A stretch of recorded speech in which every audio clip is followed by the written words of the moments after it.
നിലമ്പൂർ ഉപതെരഞ്ഞെടുപ്പിൽ ഐക്യജനാധിപത്യ മുന്നണിക്ക് വിജയിക്കാൻ കഴിഞ്ഞില്ലെങ്കിൽ മുസ്ലിം ലീഗ് UDF ബന്ധം ഉപേക്ഷിക്കാൻ സാധ്യത.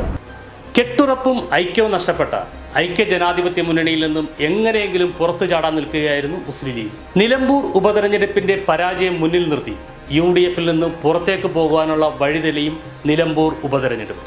ഒരിക്കലും മാറ്റി നിർത്താൻ പാടില്ലാത്ത PV അൻവറിനെ കൂടെ കൂട്ടുന്നതിൽ പ്രതിപക്ഷ നേതാവ് VD സതീശൻ കാണിച്ച വാശിയാണ് ഐക്യജനാധിപത്യ മുന്നണി തകരാൻ കാരണമാകുന്നത്. പ്രതിപക്ഷ നേതാവ് VD സതീശൻ ഒഴികെ ഐക്യജനാധിപത്യ മുന്നണിയിലെ എല്ലാവരും ഒറ്റക്കെട്ടായി PV അൻവറിനെ മുന്നണിയിൽ ഉൾപ്പെടുത്തണമെന്ന് ആവശ്യപ്പെട്ടിട്ടും VD സതീശന്റെ പിടിവാശി മാത്രമാണ് അൻവർ മുന്നണിയിൽ ഇല്ലാതെ പോയത്.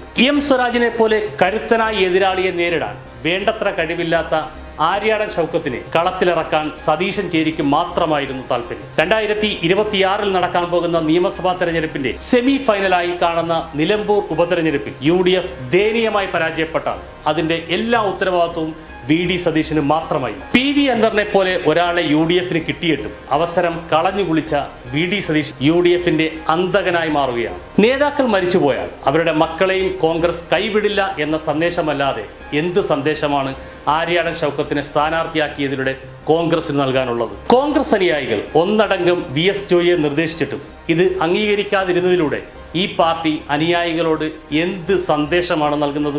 കോൺഗ്രസ് അനുയായികൾ ഒന്നടങ്കം VS ജോയിയെ നിർദ്ദേശിച്ചിട്ടും ഇത് അംഗീകരിക്കാതിരുന്നതിലൂടെ ഈ പാർട്ടി അനുയായികളുടേതല്ല നേതാക്കളുടെ പാർട്ടിയാണെന്ന് കാണിച്ചു തന്നു. ഇന്ത്യയിൽ BJP കഴിഞ്ഞാൽ രാഷ്ട്രീയത്തിൽ ഏറ്റവും മികച്ചു നിൽക്കുന്ന പാർട്ടിയാണ് CPM.